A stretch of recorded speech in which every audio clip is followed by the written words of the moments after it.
All right, everybody, we have some interesting news in regards to Palantir, a little bit of new update for today. Let's get right into the article here. NetApp cloud lead Anthony Lee departs for Palantir. So this is the statement that he said, and we're going to get into who this guy is and why he's coming to Palantir. The people at NetApp, the applications in my role were once in a lifetime opportunity. I loved and love NetApp. I am very proud of what I accomplished. I leave the company better. The business, the product, the people that I brought to the company are things I will forever be proud of, says Anthony Lee, who this month left as head of NetApp's public cloud business unit. So Anthony Lee, who powered NetApp's growth in cloud services and helped transform the company from its legacy focus on storage, left the company this month to join Palantir Technologies. Now, this is obviously a very interesting sort of leave because you're a guy who's head of product growth or head of cloud growth at a company that's relatively important. If we go to NetApp, let's just look it up right here. NetApp is data management and storage solutions for the cloud. I don't know that much about this company. If I had to guess just based on what it says, you would think it's something like a Snowflake, just a different, type of different Snowflake. Every company obviously has a lot of data. As you can see, they have international clients from DreamWorks to Yahoo Japan to all these different companies. Yahoo Japan says, we chose NetApp as the optimal storage for our CAS platform and adopted the CSI compliant Trident tool. So all of these different types of companies across the world, governments, organizations, whatever they may be, require the training and storage of their data in the cloud, and then using that in a variety of different ways and modules. He was one of the head guys who was part of that. Lee, who joined NetApp almost 5.5 years ago and left as executive vice president and general manager for public cloud services, built and led that company's public cloud business unit and took the lead in several significant acquisitions that added a wider range of non-storage cloud services that turned NetApp into a public cloud services provider. Lee, in his new role as global head of Palantir Apollo, which is really interesting because Palantir Apollo is one of those products that's difficult to understand, but if you think of the life cycle of what it's going to be like in the next 10 years and every company starts using it, that's a very big business in and of itself outside of Foundry and Gotham. And the product-led business unit is now focused on looking at how to deliver like the Apollo continuous delivery system as a service for clients and partners, and how to build new consumption models for Palantir Foundry and open architecture collecting data. So Palantir Apollo is one of those things where, in the easiest way to describe it, you can implement it into your organizations, and when you issue software updates, the entire organization gets those updates, and devs are able to build on top of those updates because it's being managed by this thing that's kind of away, it's in the cloud, and kind of like the central host for all this different stuff. If he's the global head of Palantir Apollo, that's a hell of a new role to be able to get, us along with being able to explain different use cases for Palantir Foundry. It was just too good an offer, he said. The people at NetApp, the applications in my role were a once-in-a-lifetime opportunity. I love NetApp. I am proud of what I accomplished. I leave the company better. The business and the product and the people that I brought to the company are things I will forever be proud of. But it was a really good offer.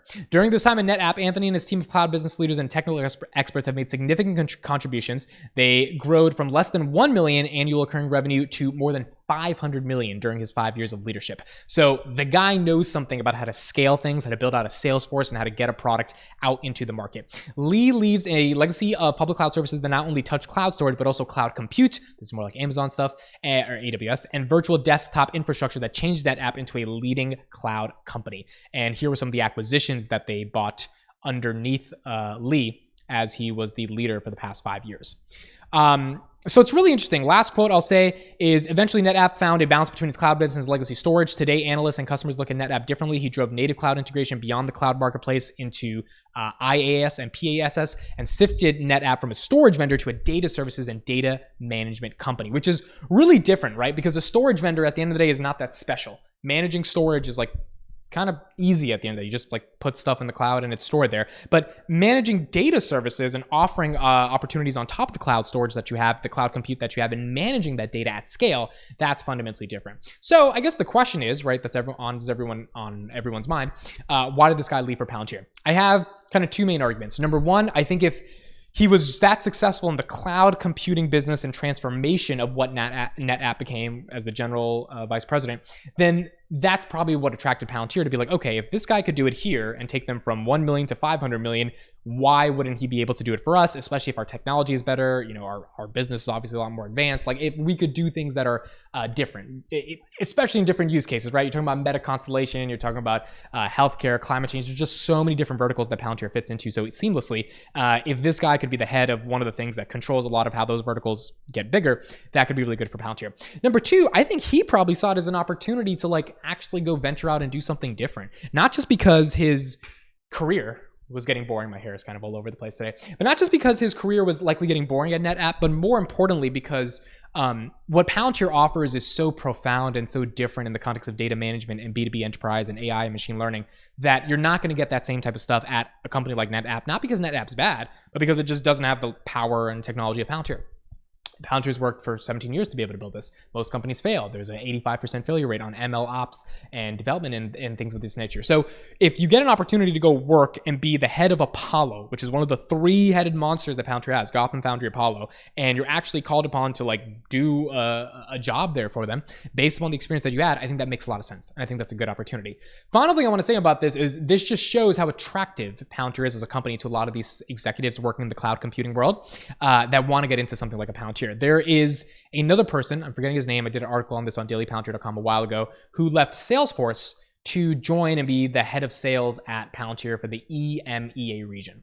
So you've got a lot of people that are leaving some of these bigger companies to go work for Palantir because Palantir offers an opportunity that's a bit more different, it's more exciting, and probably the stock-based compensation is going to be generous, not only because it's excessive and hopefully that goes down, but because the potential of the company can grow, right? Like this is a company that can quite legitimately go from 20 billion to 200 billion one day. It's just a question of if they can execute, but the potential and the likelihood that they actually could succeed is there. And so I think a lot of people are attracted to that and they want to be part of that journey. So those are my thoughts. Let me know what you guys think. Another person is leaving to join Palantir. Very, very interesting stuff. We're going to see ultimately how this plays out and how he does as the head of Apollo. Thank you guys so much for watching and listening, and I'll see you in the next one.